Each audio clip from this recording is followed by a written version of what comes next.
बिस्मिल्लाहिर्रहमानिर्रहीम। अस्सलामु अलैकुम स्टूडेंट्स। आज के लेक्चर में हम क्रोनिक ल्यूकीमियास के बारे में डिटेल में पढ़ेंगे। इससे पहले हमने एक्यूट ल्यूकीमियास के बारे में पढ़ा है। उसमें हमने पढ़ा कि जो कि एक्यूट ल्यूकीमिया है उसमें सडन ऑनसेट में बोन मेरो फेल्यूर हो जाती हैं, लेकिन क्रोनिक ल्यूकीमियास में बोन मेरो फेल्यूर इंसिडियस और ग्रेजुअल ऑनसेट की होती हैं। इसके अलावा एक्यूट ल्यूकीमिया में बोन मेरो में ब्लास्ट सेल की कंसनट्रेशन 20% से ज़्यादा होती हैं, लेकिन जो क्रोनिक ल्यूकीमियास है इसमें ब्लास्ट सेल की कंसनट्रेशन 20% से कम होती हैं। इसकी रीज़न में लिए हैं कि एक्यूट ल्यूकीमिया में बोन मेरो में इमेच्योर वाइट ब्लड सेल की प्रोडक्शन हाई होती हैं, लेकिन यहाँ पे मैच्योर वाइट ब्लड सेल की प्रोडक्शन हाई होती हैं। तो ये जो क्रोनिक ल्यूकीमिया है इसको फिर 2 टाइप्स में डिवाइड किया गया है। एक है क्रोनिक लिम्फोसाइटिक ल्यूकीमिया और दूसरा है chronic myelogenous leukaemia. Chronic lymphocytic leukaemia वो कंडीशन है जिसमें normal mature appearing B lymphocytes की बहुत ज़्यादा प्रोलिफरेशन हो जाती हैं जो कि एबनॉर्मल फंक्शन परफॉर्म करते हैं। ये ओवरऑल ल्यूकीमिया में मोस्ट कॉमन ल्यूकीमिया है। ये मेनली उन लोगों को इफेक्ट करती हैं जिसका एज 60 ईयर से अबव हो। तो इस वजह से ये 60 ईयर से अबव पीपल में मोस्ट कॉमन काज है जनरलाइज्ड लिम्फोडेनोपैथी की। Clinical features of chronic lymphocytic leukaemia, इसमें जो मोस्ट कॉमन सिम्टम है वो है फिटिगो। इसके अलावा लिम्फोडेनोपैथी, लिम्फ नोड की एनलार्जमेंट हो जाती हैं। लिम्फ नोड की एनलार्जमेंट के साथ साथ स्प्लीन और लीवर की भी एनलार्जमेंट हो जाती हैं। इसमें स्प्लीन की इतनी मैसिव एनलार्जमेंट होती हैं कि स्प्लीन जो है वो राइट इलियक फोर्स तक एक्सटेंड करता है और पेशेंट एब्डामेन में ड्रैगिंग सेंसेशन फील करता है। Dragging sensation means feeling of heaviness और वेट इन एब्डामेन।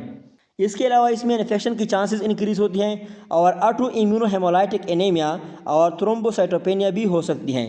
ऑटो इम्यूनोहेमोलाइटिक एनीमिया वो कंडीशन है जिसमें auto antibody red blood cell पे अटैक करके इसकी डिस्ट्रक्शन करा लेती है, तो as a result red blood cell की कंसनट्रेशन बॉडी में डिक्रीज हो जाती है, जिसको ऑटो इम्यूनोहेमोलाइटिक एनीमिया कहा जाता है। Richter syndrome, Richter syndrome chronic lymphocytic leukaemia की सेवियर फॉर्म है। इसमें diffuse large B cell lymphoma होती हैं और इसके साथ साथ इसमें लिम्फ नोड की सडन स्वेलिंग होती है, नाइट स्वीट होती हैं और स्प्लीनोमेगली की वजह से एब्डोमिनल पेन होती हैं। Diagnosis of chronic lymphocytic leukaemia, जब हम इसको लैब में देखते हैं तो हमें क्या नज़र आता है, हमें लिम्फोसाइटोसिस नज़र आती हैं। मीन्स लिम्फोसाइट की कंसनट्रेशन इसमें हाई होती है। मेनली इसमें मैच्योर अपीयरिंग स्मॉल लिम्फोसाइट की कंसनट्रेशन 5000 से इंक्रीज हो गई होती है और इसमें लिम्फोब्लास्ट की कंसनट्रेशन 10% से कम होती हैं। जब हम इसकी बोन मेरो बायोप्सी करते हैं तो हमें स्पिरोसाइट्स नज़र आते हैं, क्योंकि इसमें ऑटो इम्यूनोहेमोलाइटिक एनीमिया हो गई होती हैं और इसकी वजह से स्पिरोसाइट्स की फॉर्मेशन होती है। Spherocytes means spherical shape red blood cells. इसके अलावा इसमें स्मज सेल्स और पैराशूट सेल्स होती हैं। ये फ्रेजाइल ल्यूकेमिक सेल्स हैं जो कि क्रोनिक लिम्फोसाइटिक ल्यूकेमिया में नज़र आती हैं। Classification of chronic lymphocytic leukaemia, chronic lymphocytic leukaemia को राइस स्टेजिंग सिस्टम ने 5 स्टेज में डिवाइड किया गया है। स्टेज 0 में क्या होता है कि सिर्फ लिम्फोसाइटोसिस प्रेजेंट होती है, मींस लिम्फोसाइट की हाई कंसंट्रेशन प्रेजेंट होती है। स्टेज 1 में लिम्फोसाइटोसिस के साथ साथ लिम्फोडेनोपैथी भी होती है, लिम्फ नोड की एनलार्जमेंट भी हो गई होती है। स्टेज 2 में लिम्फोसाइटोसिस के साथ साथ लीवर और स्प्लीन की एनलार्जमेंट हो गई होती है। स्टेज 3 में लिम्फोसाइटोसिस के साथ साथ एनीमिया हो गई होती हैं और स्टेज 4 में लिम्फोसाइटोसिस के साथ साथ थ्रोम्बोसाइटोपेनिया हो गई होती हैं। बेनेट स्टेजिंग सिस्टम ने इसको 3 स्टेजेस में डिवाइड किया है। स्टेज ए में नो एनीमिया, नो थ्रोम्बोसाइटोपेनिया और सिर्फ लेस देन 3 एरियाज में लिम्फ नोड की एनलार्जमेंट होती है। स्टेज बी में 3 और मोर देन 3 एरियाज में लिम्फाइट की एनलार्जमेंट होती हैं। इसके अलावा इसमें एनीमिया और थ्रोम्बोसाइटोपेनिया नहीं होती हैं। और स्टेज सी में लिम्फाइट की एनलार्जमेंट के साथ साथ एनीमिया और थ्रोम्बोसाइटोपेनिया या दोनों प्रेजेंट होती हैं। Treatment of chronic myelocytic leukaemia, chronic myelocytic leukaemia का जो ट्रीटमेंट है वो इसके स्टेजेस पे डिपेंड करती हैं। राइस स्टेज का 0 and 1 स्टेज और बेनेट स्टेज की ए स्टेज के लिए किसी भी ट्रीटमेंट की ज़रूरत नहीं होती। और इसके अलावा जितनी भी स्टेज हैं जैसे कि राइस स्टेज की 2, 3 और 4 स्टेज और बेनेट स्टेजेस की बी एंड सी स्टेज, इनके लिए ट्रीटमेंट की ज़रूरत होती है। अब हम इसमें कौन कौन सी ट्रीटमेंट करते हैं, इसमें हम प्यूरिन एनालॉग्स दे सकते हैं जिसमें फ्लोडराबिन और पेनोस्टेटिन आते हैं। इसके अलावा इसमें अल्काइलेटिंग एजेंट दे सकते हैं जिसमें लेम्फोफॉस्फामाइड और क्लोराम्बोसेल आते हैं। प्यूरिन एनालॉग्स और अल्काइलेटिंग एजेंट को अकेले अकेले भी यूज़ किया जा सकता है, मोनोथेरेपी भी होती है, लेकिन इसको कंबाइंडली भी यूज़ किया जाता है। प्यूरिन एनालॉग्स में फ्लोडराबिन और अल्काइलेटिंग एजेंट में रिटुक्सामेब, इन दोनों के कम्बिनेशन में रेमिशन रेट इंक्रीज होती है, मीन्स जो कैंसर सेल्स है उसकी डिस्ट्रक्शन हाई होती है, और इसके साथ साथ ये डिजीज़ फ्री सर्वाइवल प्रोवाइड करती हैं। सपोर्टिव केयर में हम क्या करते हैं कि एनीमिया में हम ब्लड की ट्रांसफ्यूजन कराते हैं, इन्फेक्शन के केस में हम एंटीबायोटिक देते हैं, और ब्लीडिंग के केस में हम प्लेटलेट देते हैं। और अगर इम्यूनोग्लोबुलिन की डिफिशियंसी हो गई है, मीन्स हाइपोगेमाग्लोबुलिनेमिया हो गया है, तो हम इस केस में इम्यूनोग्लोबुलिन रिप्लेसमेंट कराते हैं।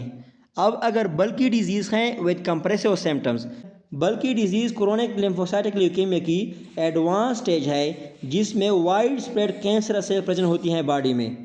और कंप्रेसिव सिम्टम्स का मतलब यह है कि जब ऑर्गन्स की एनलार्जमेंट हो जाती है तो ये जो नियर बाई ऑर्गन्स हैं उसको कंप्रेस करते हैं, तो एज ए रिज़ल्ट जो सिम्टम्स अपेयर होते हैं उसको कंप्रेसिव सिम्टम्स कहा जाता है। तो जब बल्कि डिजीज़ होती हैं और इसके साथ साथ कंप्रेसिव सिम्टम्स प्रेजेंट होते हैं तो इन कंडीशन में हम रेडियोथेरेपी कराते हैं। अब अगर स्प्लीनोमेगाली है और इसके साथ साथ रिफ्रैक्टरी साइटोपेनिया हैं तो हम इस कंडीशन में स्प्लेनेक्टोमी कराते हैं। रिफ्रैक्टरी साइटोपेनिया वो कंडीशन है जिसमें bone marrow sufficient blood cells को प्रोड्यूस नहीं कर पाता, जिसकी वजह से ब्लड सेल काउंट डिक्रीज हो जाता है और ये किसी भी ट्रीटमेंट को रिस्पॉन्ड नहीं करती। तो this is all about chronic lymphocytic leukaemia. अब हम क्रोनिक माइलोजेनस ल्यूकेमिया को डिस्कस करते हैं। क्रोनिक माइलोजेनस ल्यूकेमिया, क्रोनिक माइलोजेनस ल्यूकेमिया एक माइलोप्रोलिफरेटिव न्यूप्लाज्म है।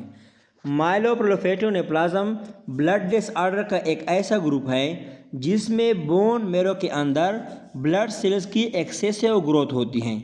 तो ये जो क्रोनिक माइलोजेनस ल्यूकेमिया है ये भी एक माइलोप्रोलिफरेटिव न्यूप्लाज्म है जिसमें बोन मेरो के अंदर हेमाटोपोएटिक माइलाइड स्टेम सेल्स की ओवर प्रोडक्शन होती हैं, और ये जो माइलाइड स्टेम सेल्स है ये डिफ्रेंशिएट कर सकते हैं, मीन्स इसमें एबिलिटी होती है कि ये मैच्योर होके different type of blood cells में कन्वर्ट हो जाए। जेनेटिक्स ऑफ CML, इसमें मेनली 95% केसेस में फिलाडेल्फिया क्रोमोसोम प्रेजेंट होती हैं। फिलाडेल्फिया क्रोमोसोम में क्या होता है कि क्रोमोसोम नंबर 9 और 22 के बीच में जेनेटिक मटेरियल की रेसिप्रोकल ट्रांसलोकेशन हो जाती है, जिसकी वजह से 22 क्रोमोसोम शॉर्टन हो जाता है। फिलाडेल्फिया क्रोमोसोम में EBL प्रोटोअनकोजिन जो कि क्रोमोसोम नंबर 9 पे प्रेजेंट होता है और ब्रेक क्लस्टर रीजन जो क्रोमोसोम नंबर 22 पे प्रेजेंट होता है, इन दोनों की फ्यूजन हो जाती है। तो इन दोनों की जो फ्यूजन है वो CML की डायग्नोसिस के लिए बहुत ज़्यादा ज़रूरी होती है। क्रोनिक माइलोजेनस ल्यूकेमिया की 3 क्लिनिकल स्टेजेस हैं और 3 क्लिनिकल फेज हैं। पहला जो फेज़ है वो एसिम्प्टोमेटिक होता है और ये मेनली 3 to 5 ईयर्स के लिए होता है। यूजुअली ये एसिम्प्टोमेटिक होते हैं, लेकिन अगर इसमें सिम्टम प्रेजेंट होते हैं तो इसमें फैटिगो, वेट लॉस, नाइट स्वीट्स और स्प्लीनोमेगाली होती हैं। ये जो फेज़ है ये ट्रीटमेंट को सही रिस्पांस शो करता है, इस वजह से इसको ईजिली कंट्रोल किया जा सकता है। एक्सेलरेटेड फेज़, एक्सेलरेटेड फेज़ में रिफ्रैक्टरी ल्यूकोसाइटोसिस और वर्सनिंग सिम्टम्स प्रेजेंट होती हैं। रेफ्रैक्टरी ल्यूकोसाइटोसिस का मतलब ये है कि ल्यूकोसाइट की कंसंट्रेशन इंक्रीज हो गई होती हैं जो कि ट्रीटमेंट को कोई रिस्पांस शो नहीं करती। इसमें mainly progressive splenomegaly, bone pen, bleeding, infection और प्रोराइटिस प्रेजेंट होती हैं। ये जो फेस है ये हर वक्त प्रेजेंट नहीं होता, कभी कभार CML डायरेक्टली क्रोनिक फेज से ब्लास्ट क्राइसिस जो एंड वाला फेज है उसमें एंटर करती हैं और इस फेज को स्किप करती हैं। ब्लास्ट क्राइसिस CML का लास्ट स्टेज है जिसमें डिजीज़ सेवियर कंडीशन में होती है और ये इस डिजीज़ की वजह से most common cause of death है। ये जो फेस है इसमें मेनली क्या होता है कि जो क्रोनिक माइलोजेनस ल्यूकेमिया है वो एक्यूट ल्यूकेमिया में ट्रांसफॉर्म हो जाती हैं, उसमें कन्वर्ट हो जाती हैं। 70% केसेस में ये एक्यूट माइलाइड ल्यूकेमिया में कन्वर्ट होती हैं जो कि पुअरली प्रोग्नोस होती हैं, लेकिन 30% केसेस में ये एक्यूट लिम्फोब्लास्टिक ल्यूकेमिया में कन्वर्ट होती हैं जिसकी गुड प्रोग्नोसिस होती हैं। अब आते हैं डायग्नोसिस ऑफ CML। डायग्नोसिस में हम क्या करते हैं, हम पेरिफेरल स्मेयर करते हैं। पेरिफेरल स्मेयर पे हमें ल्यूकोसाइटोसिस नज़र आते हैं, means more than 1 lakh white blood cell present होते हैं। लेफ्ट शेफ्टेड ल्यूकोसाइटोसिस, वो ल्यूकोसाइटोसिस जिसमें इमेच्योर वाइट ब्लड सेल की कंसंट्रेशन ब्लड में हाई होती हैं, इसको लेफ्ट शेफ्टेड ल्यूकोसाइटोसिस कहते हैं और ये CML में प्रेजेंट होती हैं। इसके अलावा इसमें एनीमिया, थ्रोम्बोसाइटोपेनिया और बेसोफिलिया होती हैं। प्लेटलेट्स और रेड ब्लड सेल की कंसनट्रेशन लो होती हैं, लेकिन बेसोफिल की कंसनट्रेशन इसमें हाई होती हैं। एलडीएच और यूरिक एसिड का लेवल भी इसमें हाई होता है। एलडीएच का लेवल इस वजह से इसमें हाई होती हैं कि जब इसमें रेड ब्लड सेल की लाइसिस होती हैं तो इसके रिजल्ट में रेड ब्लड सेल से एलडीएच ब्लड में रिलीज होता है और इस रिजल्ट एलडीएच की कंसनट्रेशन इसमें हाई होती हैं। और जब वाइट ब्लड सेल की ब्रेकडाउन होती हैं तो यूरिक एसिड इससे रिलीज होता है और यूरिक एसिड लेवल भी इसमें हाई होता है। बोन मेरो बायोप्सी जब हम करते हैं तो बोन मेरो हमें हाइपर सेलुलर नज़र आता है। इसमें सेल की कंसनट्रेशन हाई होती है क्योंकि इसमें माइलाइड स्टेम सेल्स की प्रोग्रेसिव प्रोलिफरेशन हो गई होती हैं, जिसकी वजह से माइलाइड टू एरिथ्राइड रेशो हाई होता है। क्रोमोसोमल एनालिसिस पे हमें फिलाडेल्फिया क्रोमोसोम नज़र आता है। आरएनए एनालिसिस पे हमें बीसीआर एबीएल जीन प्रोडक्ट नज़र आता है।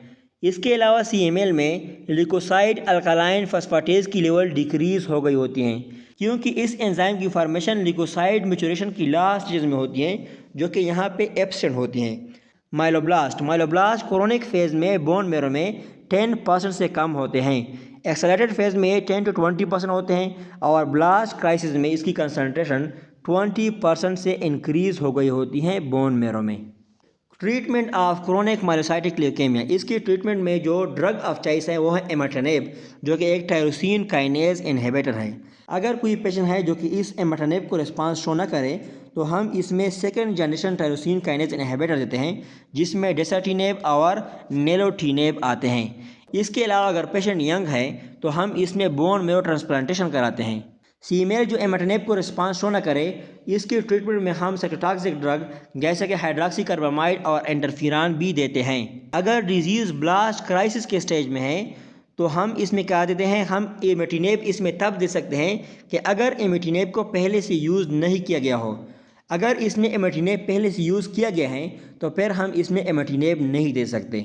ब्लास्ट क्राइसिस में मेनली डिजीज़ एक्यूट ल्यूकेमिया में ट्रांसफार्म हो जाती हैं, तो जिस भी एक्यूट ल्यूकेमिया को ये ट्रांसफार्म हो जाए फिर इसके मुताबिक हम इसमें ट्रीटमेंट भी देते हैं। ये अगर एमएल में ट्रांसफार्म हो जाए तो ये पुअरली प्रोग्नोस होती हैं, और अगर एक्यूट लिम्फोसाइटिक ल्यूकेमिया में ट्रांसफार्म हो जाए तो इसकी गुड प्रोग्नोसिस होती हैं। और इन दोनों की जो ट्रीटमेंट है एमएल और एलएल की, इसको मैंने इससे पहले लेक्चर में डिस्कस किया है, तो अगर किसी ने वो लेक्चर नहीं देखा है तो उसमें इसकी ट्रीटमेंट देख ले।